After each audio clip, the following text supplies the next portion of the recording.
नमस्कार। ओडिशार सबुठ लोकप्रिय टॉक शो खोला कथा को स्वागत करुच्ची सत्यजित मिश्र।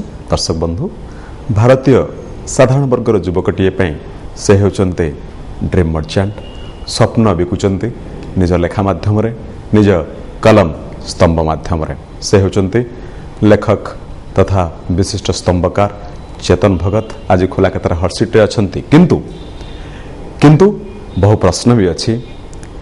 तांको लेखा सीरियस नुहे कि मोर फैशन लेस पैशन कि एमिति बहु प्रश्न मध्य अच्छी।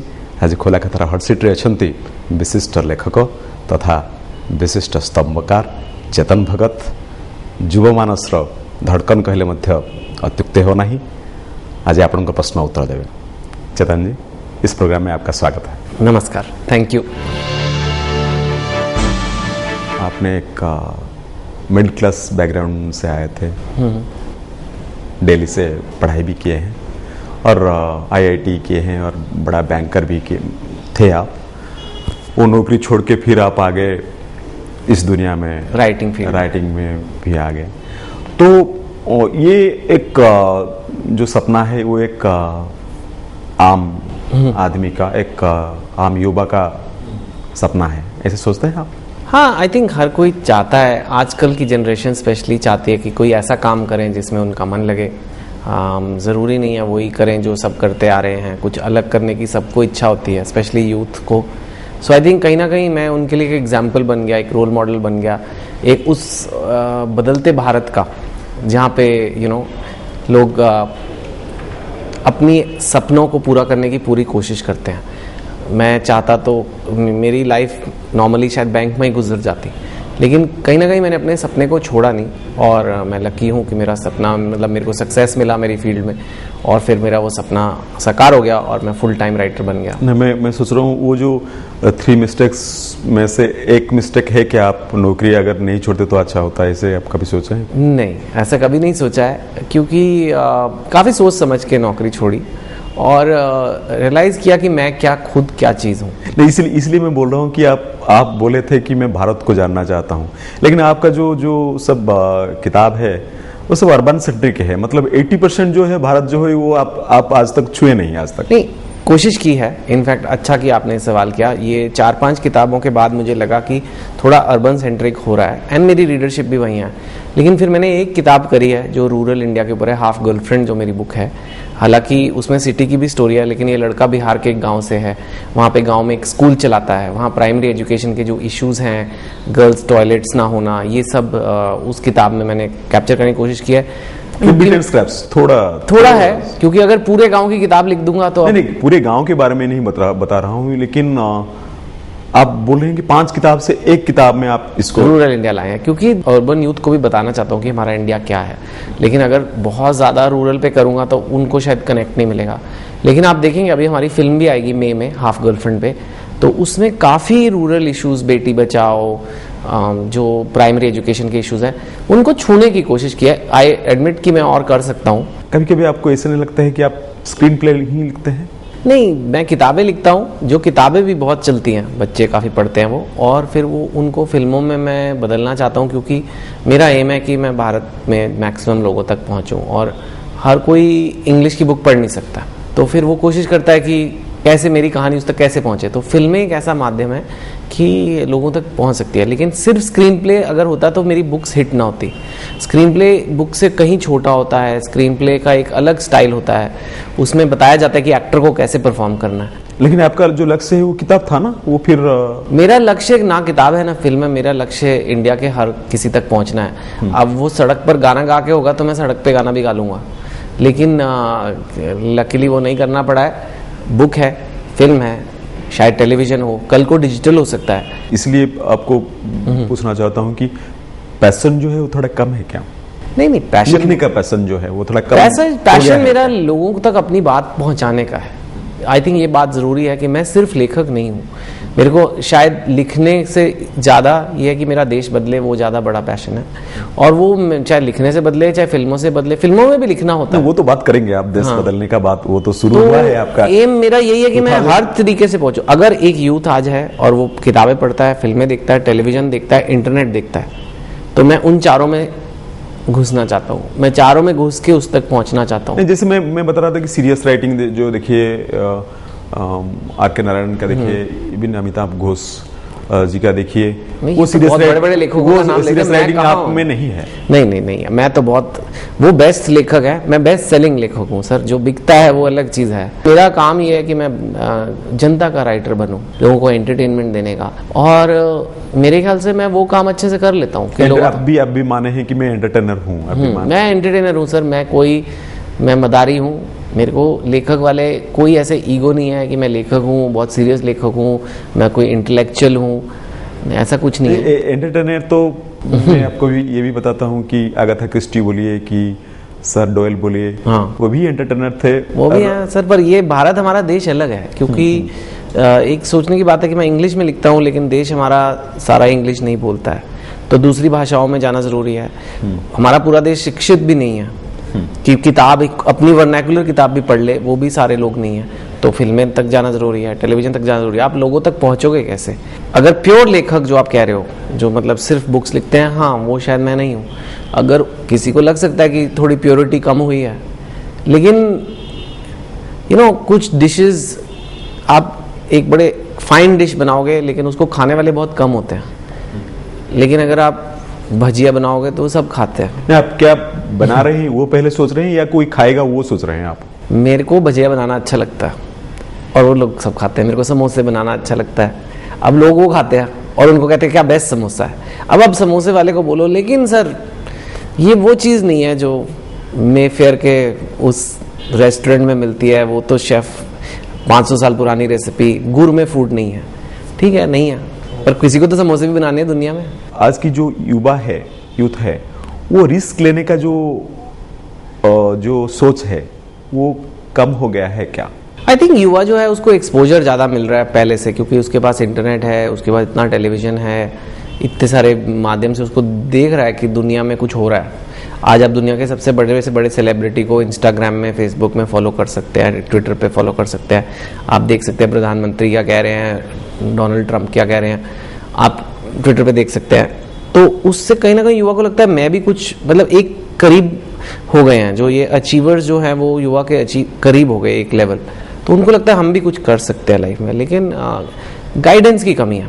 गाइड कैसे उनको, हमने उनमें चाहा तो एस्पिरेशन और डिज़ायर क्रिएट कर दिया है, लेकिन उस तक कैसे पहुंचना है वो युवा कई बार कंफ्यूज हो जाता है।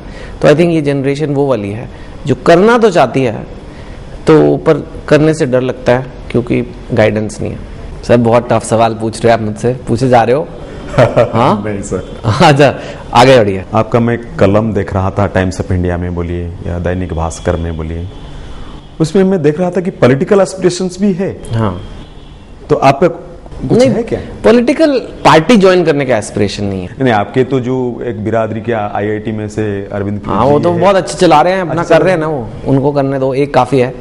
पर मेन एम देखिए, अगर देश में आपको बदलाव लाना है तो आई डोंट थिंक आप एक डेमोक्रेसी में पॉलिटिक्स से बच सकते हो। कई सेलिब्रिटीज कोशिश करते हैं ऊपर से थोड़ा दूर रहे पॉलिटिक्स से, वो भी खींच के चले, वो भी कई बार खींच जाते हैं और गलत फंस जाते हैं। लेकिन अगर मैं ये सब करता रहूं और बोलूं जब पॉलिटिक्स की बात होगी नहीं, इससे मैं दूर रहूंगा क्योंकि ये मेरे को डर लगता है, तो फिर वो यूथ मुझे निडर नहीं मानेगा, फियरलेस नहीं मानेगा।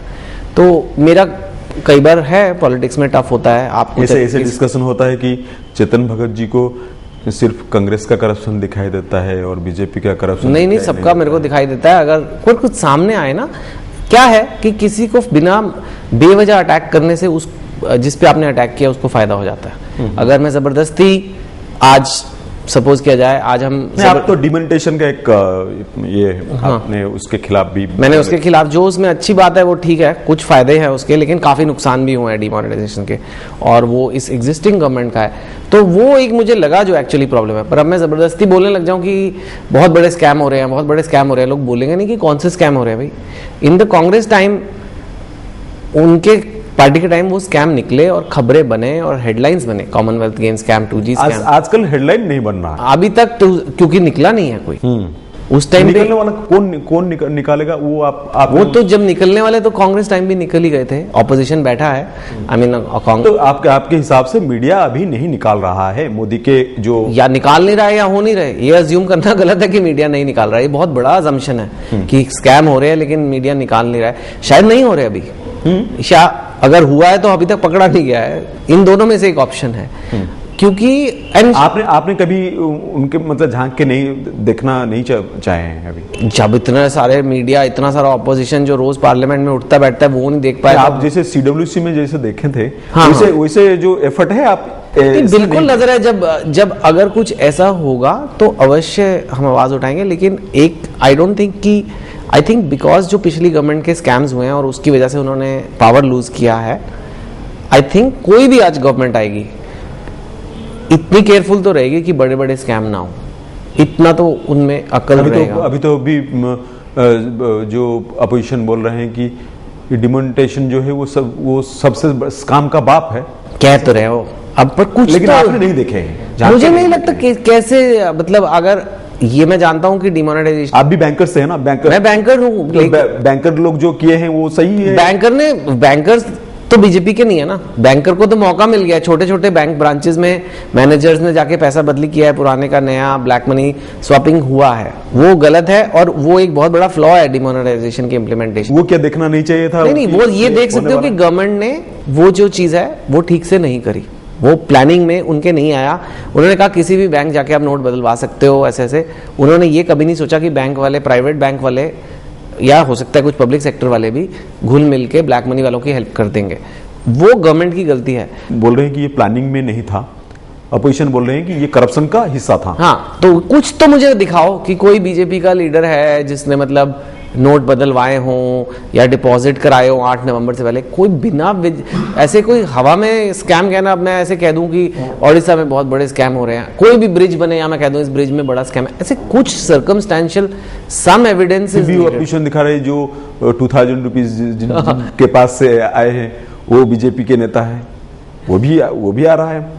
तो आप ऑपोजिशन को विश्वास करने के लिए चेतन भगत जी, क्योंकि उनकी कोई बात ऐसे बस हवा की बात, मेरे को नहीं लग रहा कि उनके पास जरा भी, और मैं अकेला नहीं हूं, थोड़ा भी अगर मतलब रेलेवेंट एविडेंस होता तो बहुत खबर बन जाती। ऐसी बात नहीं है। लोग बहुत वेट कर रहे हैं कि ये गवर्नमेंट कब गड़बड़ करे, मोदी जी कब वेट कर रहे हैं लोग, ऑफकोर्स कर रहे हैं कि कब मोदी जी गड़बड़ करें, जब वो अभी तक गड़बड़ नहीं किया है। नहीं, कुछ हुई है, जैसे डिमोनेटाइजेशन में जो इम्प्लीमेंटेशन में प्रॉब्लम्स हैं वो कुछ हैं। अभी तक लार्जली आई थिंक कोई बहुत भयंकर गड़बड़ नहीं हुई है अभी तक। वो भयंकर गड़बड़ नहीं है जो 100 लोग मरे, सारे देश ने नोट बदली किए हैं। अब कुछ लोग खड़े मर गया, खड़े मर गए, जो लाइन में खड़े होके कोई हार्ट अटैक में मर गया, वो उसके हिसाब से डिमोनेटाइजेशन ना होता तो हार्ट अटैक नहीं आता एक हार्ट पेशेंट को। वो कहना मुश्किल है कि डिमोनेटाइजेशन की वजह से ही हुआ है या कुछ लोग, क्योंकि जब पूरी इंडिया लाइन में खड़ी है, आप सोचिए ना, जब करोड़ों लोग लाइन में खड़े हैं तो उसमें से जो कुछ हार्ट पेशेंट है तो इसमें मैं ये इन्फर कर सकूं क्या कि चेतन भगत जी का जो वॉइस है वो थोड़ा सॉफ्ट है मोदी जी के लिए? नहीं, बिल्कुल भी सॉफ्ट नहीं है, ऐसी कोई बात नहीं है। लेकिन मैंने वही कहा ना, अगर आप किसी भी पॉलिटिशियन को बिना एविडेंस पे इल्जाम लगाते हो तो उससे आप ही का क्रेडिबिलिटी का नुकसान होता है। जिस दिन कुछ निकल के आएगा वो 100% हम बोलेंगे, लेकिन अभी नहीं निकला है ना। देखिए, अब जैसे आप कह रहे हैं, और गवर्नमेंट सिर्फ स्कैम की गलती नहीं करती। मैं बहुत मुद्दे ऐसे बताता हूं, जब वो बीफ के चक्कर में किसी का वो मर्डर हुआ था, एक मॉब ने जाके अखलाक के केस में, तो उसमें मेरे को लगता है गवर्नमेंट ने ठीक से नहीं हैंडल किया।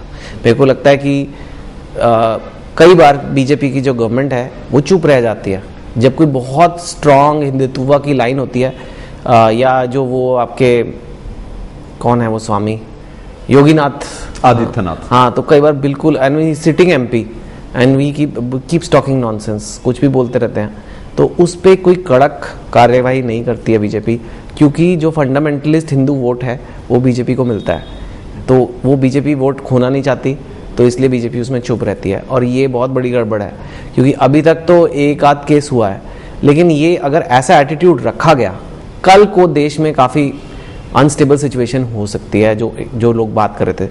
ये डेफिनेटली एक, अभी तक बीजेपी पूरा तरीके से अपनी वो फंडामेंटलिस्ट का जो सपोर्ट है उसको छोड़ नहीं पाया। और इसको आप इंटॉलरेंस नहीं मानते हैं? आई थिंक ये कहीं ना कहीं एक कैलकुलेशन है, पॉलिटिकल कैलकुलेशन, कि हाँ ये कह तो गलत रहे हैं, लेकिन ये हम लोग, ये कुछ लोग 5% लोग जो फंडामेंटलिस्ट टाइप के हैं, ये हमें वोट देते हैं, ये वोट क्यों हम खोएं, तो इसलिए जरा चुप रहो। इसमें चेतन भगत जी का रोल क्या है? युवा यही का है जो एस्पिरेशंस है, हाँ। अगर आप हार्ड हिंदुत्व लाइन फॉलो करेंगे तो आप या कोई हार्ड बोलेगा कि अपीजमेंट लाइन फॉलो करेगा, जो ये डेफिनेटली एक कंसर्न है, lines है। ये डेफिनेटली एक कंसर्न है मेरे दिमाग में, क्योंकि ये चीज पहले इतनी नहीं थी। अभी क्या हो गया कि ये जो hard line Hindutva and hard line nationalism, जो मतलब कि भाई देशभक्त है हम, लेकिन हम डंडा लेके देशभक्ति करेंगे, अगर तुम हमारे तरीके की देशभक्ति नहीं करोगे तो तुम्हें हम डंडा मारेंगे, तुम्हें हम गाली देंगे, तुम्हें एंटी नेशनल बोलेंगे, क्योंकि अगर तुमने हमारी तरह मतलब नहीं किया। अभी तक कोई नहीं, मेरे को कुछ नहीं कोई हुआ, नहीं बोले हैं अभी पर तक। मेरे को तो नहीं बोलेगा क्योंकि मेरी रीच है, लेकिन कई कॉमन लोग जो है उनको डराया धमकाया जा सकता है, या ऐसे बोला जाता है भारत माता की क्योंकि जय। आपने आज तक मतलब कुछ भी एग्नेस्ट में नहीं बोले। नहीं, क्योंकि लोग मेरे को, अगर कोई मेरे पे पेट्रियोटिज्म का मतलब कोई एंटी नेशनल का एलिगेशन लगाएगा तो घुमा के एक उसको वापस ही पड़ेगा एलिगेशन उस पर, क्योंकि लोग जानते हैं कि मेरे जैसा देशभक्त बहुत कम है। आपको ठीक है, अगर मैं इतना, मेरे मन में कुछ जरा भी होता तो मैं बहुत कुछ कर सकता था। आपको लोग बहुत प्यार करते हैं। नहीं, क्योंकि मैंने अपनी, मेरा कोई दुकान जो है वो ऐसे पॉलिटिक्स पे नहीं चलती है। अगर मैं चाहता मैं पॉलिटिक्स ज्वाइन कर सकता था, मैं एमपी बन सकता था, शायद मंत्री भी बन जाता। चेतन भगत जो मतलब जो युवा है वो देखते हैं अपना जो आदर्श वो मानते हैं, लेकिन लक में, फैशन वीक में, रैम्प शो में चेतन भगत, नच बलिए में चेतन भगत, ये थोड़ा वो मतलब आसमान से गिरते नहीं है इसको स्काई फॉलिंग में। नहीं, दो चीजें हैं। पहली बात, जो आप ब्लैक पे फैशन वीक कह रहे हैं, मैं एक ही बार उसमें चला हूं, वो रॉनी स्क्रूवाला की एक चैरिटी है स्वदेश, और उसमें अंडर प्रिविलेज चिल्ड्रन के साथ सेलिब्रिटीज को चलाया गया था। तो अगर आप वो फुटेज देखें तो मेरे हाथ में एक कोई और है, मेरे साथ चल रहा है, वो एक विलेज की लड़की है, उसके साथ मैं फैशन शो पे चला हूँ। इट इज नॉट कि मैं वहां पे कपड़े दिखा रहा हूँ, वो एक सिंबॉलिक है कि एक कॉज को अवेयरनेस करने के लिए वो मेरे को रिक्वेस्ट किया गया कि आइए, तो वो एक सोशल कॉज था। और जो नच बलिए था वो देश के लोगों तक पहुंचने का एक जरिया था। कहीं ना कहीं मैंने कहा कि मैं एक रिफॉर्मर, फिर दूसरे साल आपको नहीं लिए हूँ? नहीं, मैंने खुद भी नहीं किया। बोले कि ये जज है और जजमेंटल बात जज है तो मैं अच्छे से काम करूंगा, लेकिन मैंने भी नहीं किया। ऐसा नहीं है कि और रियलिटी शोज के मुझे इनविटेशन नहीं आए, मैं बार बार नहीं करना चाहता, लेकिन मेरी लाइफ का यही है कि मैं एंटरटेनर और एक रिफॉर्मर का बैलेंस बनाना चाहता हूँ। तो सिर्फ रिफॉर्मर करूंगा तो पब्लिक बोर हो जाएगी, और सिर्फ एंटरटेनर करूंगा तो फिर मुझे सीरियसली नहीं लेंगे। तो वो कई बार बैलेंस रखना पड़ता है, थोड़ा ऊपर नीचे होगा। किसको बोल दे रनअवे कपल, किसको बोल दिए जैसा देश वैसा भेष।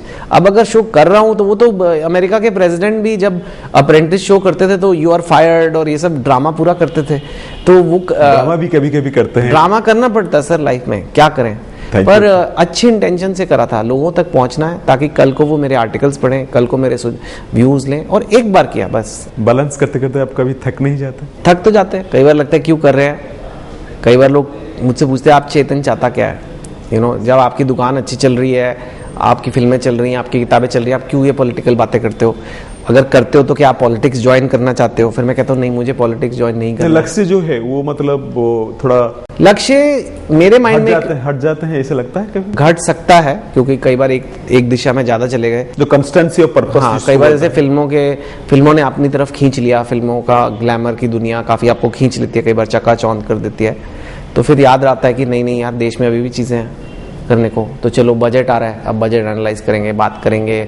वित्त मंत्री जी के साथ जाके चैट शो किया मैंने, अभी किए। हाँ, वो इसलिए किया ताकि लोगों को पता लगे कि चेतन, ये नहीं कि चेतन हाफ गर्लफ्रेंड ही करे जा रहा है या एंटरटेनमेंट ही करे जा रहा है, क्योंकि वो कई बार होता है। लेकिन मेरे को लगता है कि अभी इतना पॉलिटिकल और पोलराइज्ड एटमॉस्फेयर हो गया है सोशल मीडिया पे, कोई टॉलरेंट है, कोई इंटॉलरेंट है, कोई एंटी नेशनल है, नेशनल है, कि सबका एक बायस आ गया है।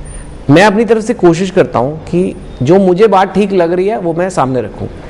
न्यूट्रल का मतलब ये नहीं कि किसी की आप कभी तारीफ नहीं कर सकते या आप क्रिटिक ही बने रहो, मैं क्रिटिक नहीं हूं। ट्रोल भी एक अभी एक खड़ा हो गया है, बहुत आ गए हैं ट्रोल, पार्लियामेंट में भी ट्रोल का जिक्र किया गया है अभी। कहाँ, आई थिंक ये बहुत बड़ा इशू बन गया है कि जो सोशल मीडिया हमें यूज करना चाहिए देश को एक करने के लिए, वो देश को बांटने का काम कर रहा है, क्योंकि हम सबकी मेंटालिटी बटी हुई है।